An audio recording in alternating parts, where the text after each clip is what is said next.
We are solid right now with a great guest, Deedra Abboud. I'd like to introduce Deedra. Thank you for coming on, Deedra. Thank you. Deedra is an attorney and expert on art and science of finding solutions, not fault, at work, at home, and in the community. Deedra Abboud is an attorney, author, entrepreneur, world traveler, and expert on the art and science of finding solutions. She serves as an enlightening resource on how to approach every challenge, problem, and trial with a collective, how can we resolve this and move forward mentality through inspiring keynotes, interactive seminars, and blogs. I think a lot of people know Deedra from her run as the Democratic nominee for the Senate seat in 2018, and now she's running for the Board of Supervisors here in Maricopa County. How are you, Deedra? Excellent. How are you? I've been better, but with every cloud comes the chance of a rainbow, and that's kind of some of the things we talk about from time to time. The Monday through Friday program, I think, is great, and we have wonderful guests like you. So what do you say we just get right into it, okay? Okay. All right. Hey, can you give a little background of what it is a person on the Board of Supervisors does and kind of why you're running? Well, the Board of Supervisors is basically like the U.S. Senate of the county. It's the highest elected position in the county. They're over all of the funding for all the departments, and there are over 60 of them, including elected offices, such as the recorder's office, the county attorney, the superintendent of public instruction, the sheriff's office. All those departments fall under the Board of Supervisors. So they're over the funding, and then because they're over the funding, that means they're also over the programs. But it's also, it's a legislative and an executive and a judicial body, because they're also over zoning for county land. And surprisingly, there's a lot of even residences that are on county land rather than city land. So they're under the Board of Supervisors. Can I interrupt you just for a moment? Is that what people call unincorporated areas? Some of them are unincorporated. Others aren't. For example, there's an area in Mesa around a mountain, and one side of the mountain is county land, and the other side of the mountain is Mesa. But when their address is Mesa, but legally they're on county property, but they think that they're part of Mesa. And it's all over the valley that way. Yeah, but we definitely have unincorporated like towns, like Guadalupe is an unincorporated area, and that's under the county too. So the county sheriff is over, if you call the police. Mm-hmm. But anyway, the Maricopa County Board of Supervisors they're making all of these decisions, and most people have never even heard of them. I decided to run. One, because I've spent a lot of time at the County Board of Supervisors meetings years ago when I was doing civil rights, bringing things to their attention that were problems, such as Arpaio. And then the county party actually asked me if I would run for this position, because I knew a lot about it and I live in the area, and no one else runs in this. No one's run for this position for 8 years. No Democrat. How many seats are there on the Maricopa County Board, and how is it divided up? So I think it's districting, right? Sorry, I'm outside on my patio because my wife is having a Zoom meeting with her group inside, and I am stuck with a fly. So you see this, it's not you, Deedra, it's a fly. So I always tell people, what district do you live in? And they'll say, oh, I live in District 5. And I'm like, well, that's your congressional district. Then you have a legislative district, and now we're throwing a county district at you. Again, most people didn't know that they had a county district. But there are 5 districts in Maricopa County, 1 through 5. And currently there are 4 Republicans and 1 Democrat on the board, all male. And they're supposed to be divided like any district, similarly populated. One interesting tidbit is that the County Board of Supervisors creates their own lines after the census. They're not under the independent redistricting like the legislative and congressional districts are. Wow. So in January of next year, the new board can just sit down and draw brand new lines, however they want to, which however they want to, yes, it still has to be comparable population wise, but how you get there, when you see the maps, it's very interesting. For example, I have 10 legislative districts in District 2. And 2 of those districts, I have 23 and 25, which are my largest districts, but each of them, they chopped off 2 precincts each and gave them to a different district. Whereas like 17, I have 2 precincts out of the nowhere. Like why didn't they just keep one of the LD 23s, keep those 2 and not give me LD 17, 2 precincts? So it's interesting how they divide it, but they do divide it, in order to get more Democrats. They try to get as many Democrats into District 5 as they can. Steve Gallardo. That makes the other 4 districts somewhat majority Republican and independent. Right. So that's Steve Gallardo's district. Is that correct? Yes. Now the districts themselves, I think there's a big word that says that all the geography is together. It's contiguous. As in comparably in population? Well, in the sense that you don't have a pocket, and then do they share the same border? Share the same border with each other? The particular districts, are they all together under one border, or are there like a piece and then another piece, and then another piece? Or is it just one big piece no matter how it's drawn? It's one big piece no matter how it's drawn. Yeah, that question didn't come out very well. But I am talking with Deedra Abboud here, who's running for the Maricopa County Board of Supervisors. She's a terrific guest, and your questions are coming in. Right now, I have one from Julie who wants to know what will be your number 1 objective serving on the Board of Supervisors? If you had asked me 3 months ago, my answer would be number 1 is conflict of interest, because we have at least 2 board members who currently have financial conflicts of interest with their business outside of the Board of Supervisors, and they're not recusing themselves when those matters come before the board. So it's not that they're violating anything. There's no conflict of interest rules for them. So I would have said my number 1 priority to get in there would be to create those rules. However, in light of what we're going for now, I would say that the board needs to be more visible. Most people don't know they exist. They don't understand how much the board's decisions affect their daily lives. And during this pandemic, it's become very evident that number 1, they're not sharing information. They're not visible, even online. And they're not making decisions that a county could make. So for example, when the city of Phoenix decided to close everything down, the Board of Supervisors did nothing. In fact, they were supporting the governor, who then put a kibosh on the city of Phoenix's plan to shut everything down.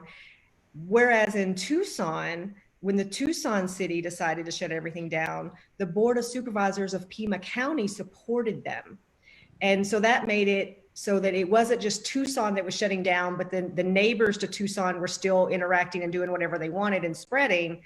They actually had the county say, no, the whole county needs to be doing the social distancing at the same time. And things that aren't essential, like, gathering in bars, we need to shut these down now. The Maricopa County Board of Supervisors didn't do that.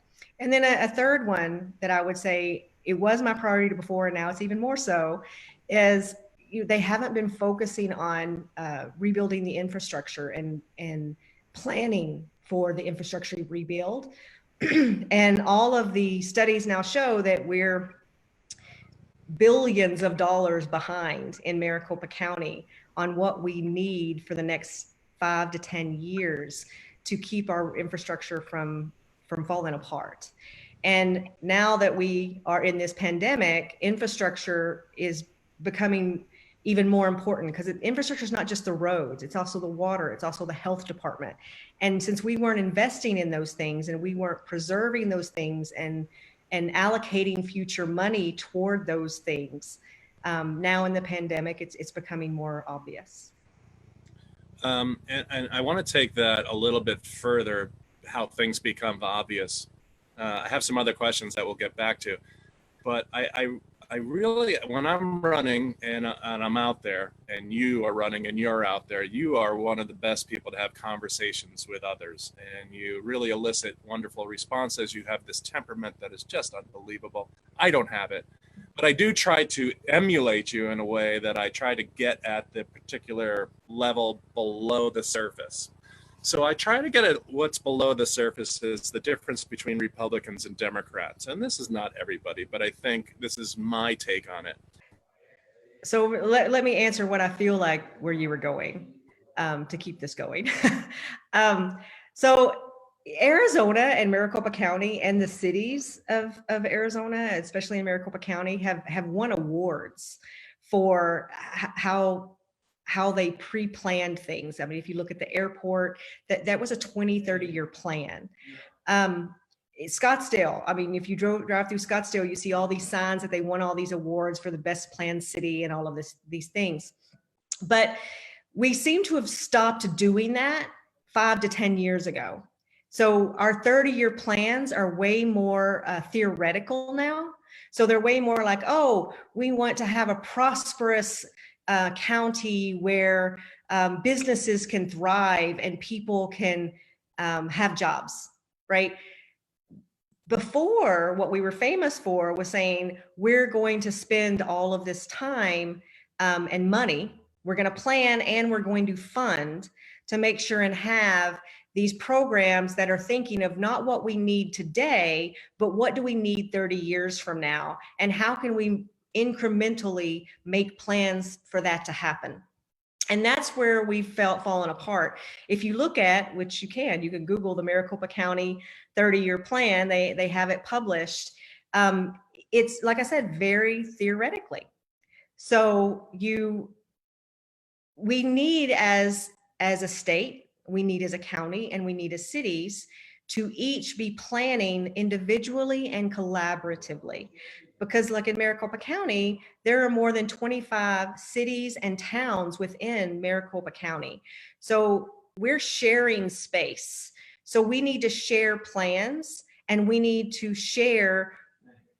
also need to share what does one area need that's different than another area, and why? Because more people would be a lot more understanding of why we're making decisions if they understand why we're making the decisions. So that's really what we need to be doing, and we haven't been doing. And that's why we're so far behind on funding for infrastructure, for example, is because we haven't been planning. And even if we have been planning, we haven't been funding. And without funding, the planning doesn't matter. It's just a hope and a prayer. And we need more than a hope and a prayer to make sure that we have that we're prepared for the future, more than just mentally. Also, we have to be physically and structurally prepared. Deedra, yes. Can you see me? Yes. I'm sorry, I had to switch to my phone. I filled the space with the answer. Oh man, I'm so sorry. Way to go. Yeah, all right. So now I'm on my phone, and this should be better, I'm hoping. Let's just start getting to the fun stuff, okay? I don't know when I'm going to be back here again with you, and this pandemic is just killing this interview. First of all, you are healthy, right? Your husband's home? Yes. Yes, he barely made it in before all the airports started closing. He wasn't supposed to come until April, and in the end of February, I was like, yeah, no, I feel like you need to come now. And he didn't think he needed to, but he decided to please me. And every day since the day he's gotten here, I've made him kiss my cheek in thankfulness that he listened to me, because it would have been hairy getting home. Yeah. And, you've been married for a long time now, and your husband's pretty smart because he's listened to you often, as he should. We're a partnership, and a partnership listens to both ends and makes decisions that's best for the partnership. Yeah. Well, I had said before I lost you that I just admire your temperament. And I know as a Muslim woman going out as you do and talking to all these different parts of the community, you've come across some just downright ignorance. And you've always kept your cool, and you've always stayed below boiling point, where I don't know if I ever could. But I went out to lunch with you at Cafe Pinot, and I was asking you about that. I was like, please teach me, tell me all about it. And you went on to talk a little bit about Tung Fu. Can you tell the folks what Tung Fu is? So Tung Fu is basically so someone else, another woman, she wrote several books. One of them is Take the Bully by the Horns. Her name is Sam Horn. She came up with Tung Fu and trademarked it. And it's the basic concept is defending yourself and giving pushback without escalating, right? And it was really about bullying in the workplace. And so I'm certified in that, and I was teaching that. But then within politics, I asked her if I could create a similar program that was specific toward civil discourse, about talking to people outside of work-related things or school-related things, and being able to combat that. And the basic concepts is number one, not taking it personal. Even if they say it's personal, it's really not. And when you're not taking it personal, there's all the different ways. You can do it with humor. You can do it with information. You can do it with questions. Questions are a really good way. But, it's basically making people own their words rather than you own their words. So can you kind of take me through an exercise? I'll play the part of the buffoon. Okay. Okay. It's not a stretch. Okay. Deedra, I would vote for you. Thanks. I have your vote. So I will, so to fill up space again, I will, on my website, www.deedra4boss1s.com, there's a blog, and I have two different examples of classes. They're class notes that I've done when I gave the class. So now I'll let you do the buffoon. So you would vote for me if? I would vote for you if you weren't going to destroy the country with your Sharia law. Oh my gosh, if we could not have any religious within the government, that would be great. You can work with me to separate religion from state, and then we're all good. Because I don't want it there either. But isn't this a Christian nation? I don't know, is it? Which one? So you're saying that we're not a Christian, we are a Christian nation, but so that's the way you do it. You just continue with the questions, right? You kind of show people that what it could be, doing. Yeah. Questions is one way. Okay. Yes, questions is definitely one way. So like, if when people do ask me that, this is a Christian country, and I'm like, is it? And they're like, well, yeah. And I'm like, okay. I mean, based on what? I mean, tell me where you're going so that we can go there, because there's lots of different ways. You can say it's because we're majority Christian. You could say it because the laws were based on Christianity. You could say it's because, the most people in leadership are Christian. Depending on where you go is how I would go. So if you said it's because the majority of people are Christian, then I would say, but we have separation of church and state. If you were to say it's because our laws are based on Christianity, then I would say which ones? Because if you look at the 10 Commandments, there's only like 3 of them there, if that. Yeah. If you say it's because it was founded on Christianity, I would say, well, actually it was founded on escaping from religious persecution, so, and the reason why I usually ask which one is because, well, I mean, which sect? Like, so if you're going to say that we're a Christian country, then you also have to define under what interpretation. So is it Protestant or Catholic? Okay, it's Protestant. Okay, is it Baptist or is it Methodist? Because these are 2 different things. Yeah, I don't know enough about it. I just think we should have freedom of religion and freedom from religion. Exactly. And, but I will say that, here's the interesting thing as we tie in the pandemic. I am not a religious person, and I just got a request from a cousin who I haven't talked to in 5 years to join for an online Seder tomorrow night for Passover. So it's kind of like here, I mean, there are a lot of people that might be finding their religion in this pandemic. I won't be one of them. I'm more in it for the socialization and the meal. But quite frankly, I think whatever brings people comfort, have at it. But one of the silver linings that could be from this pandemic that people are finding something, basically that helps their life in some way. Yeah, what I'm there too. I mean, I found it frustrating when religious people or people of faith, including Muslims, when they send me things like, "Oh, Muslims are exempt from this." I'm like, "Yeah, no, Muslims are dying," and that was one of the excuses, for holding religious services and having all those people come together, even though we're supposed to be socially separated. Is people were like, but no, but you're going to God and God's presence in this building, and you're doing what God told you, God's going to protect you. And I'm like, yeah, this is a pandemic. And unlike other religions within Islam, it actually talks about pandemics and how we're supposed to conduct ourselves. And one of the things is quarantine. During a pandemic, if there is a disease that is discovered within the city that's spreading, you're not allowed to leave the city, even if you're healthy. Like, Islam is clear on this. It also says, when there's the disease, we're supposed to separate, right? So going to the mosque to pray, when you're not supposed to be with groups of people, you're violating the tenets of what God told you to do during a pandemic. Yeah, as I said, not being a religious person, I think that if you do have a God that you believe in, they want you to be healthy. Right.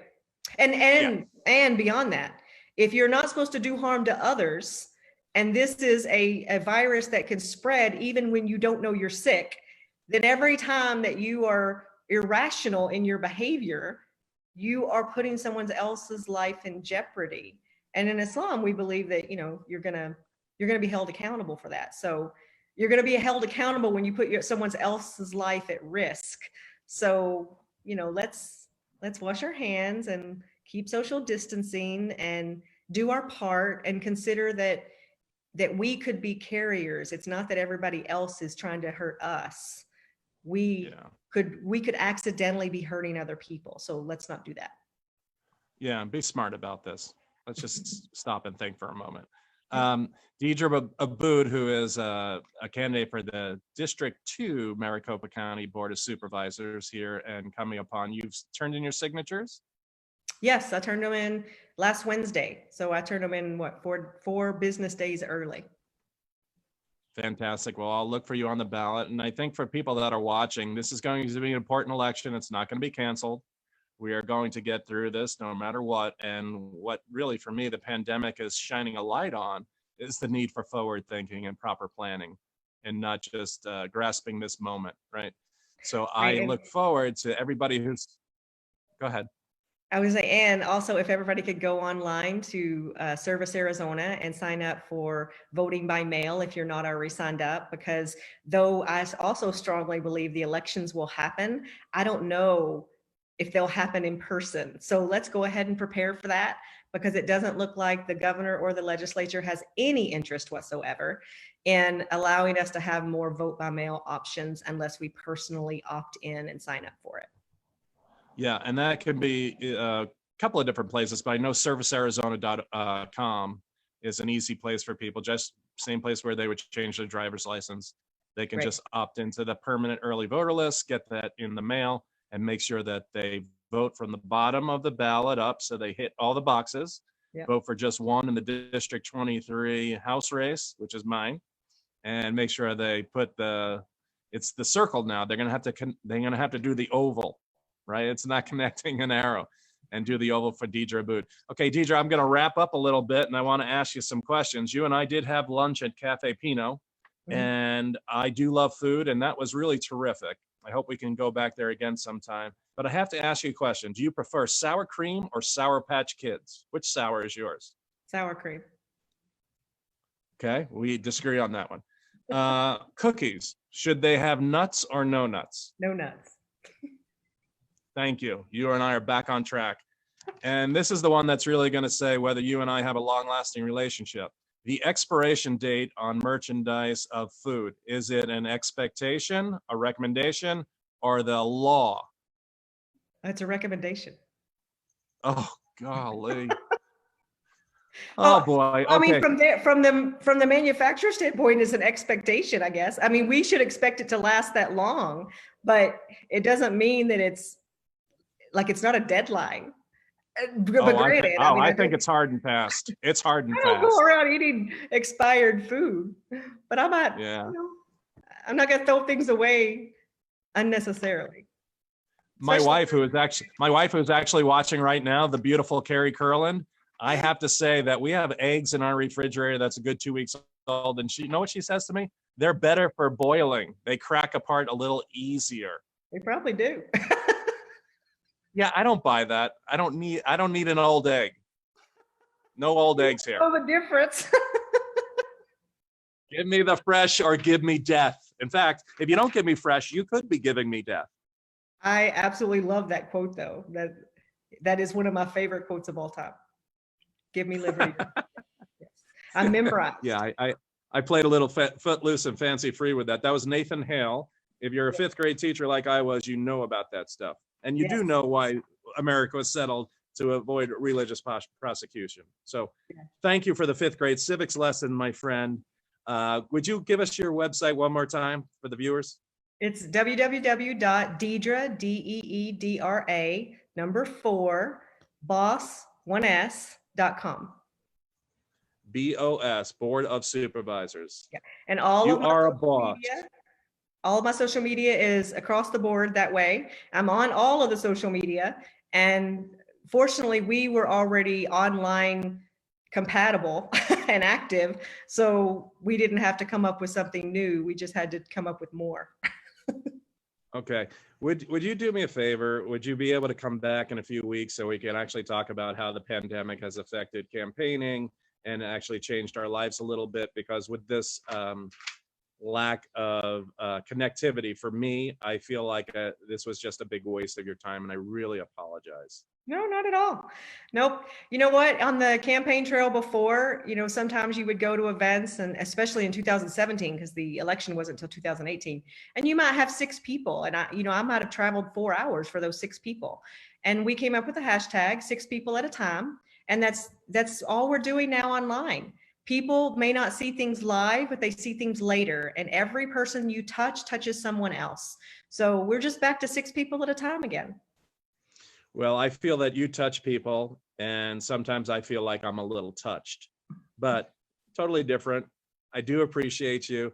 Deedra Abboud for the Board of Supervisors here in Maricopa County. You couldn't do any better than her. Thank you so much for joining us. I again apologize and hope you'll join us in a few weeks when the internet's working a little bit better. Anytime. Okay. Take care of yourself.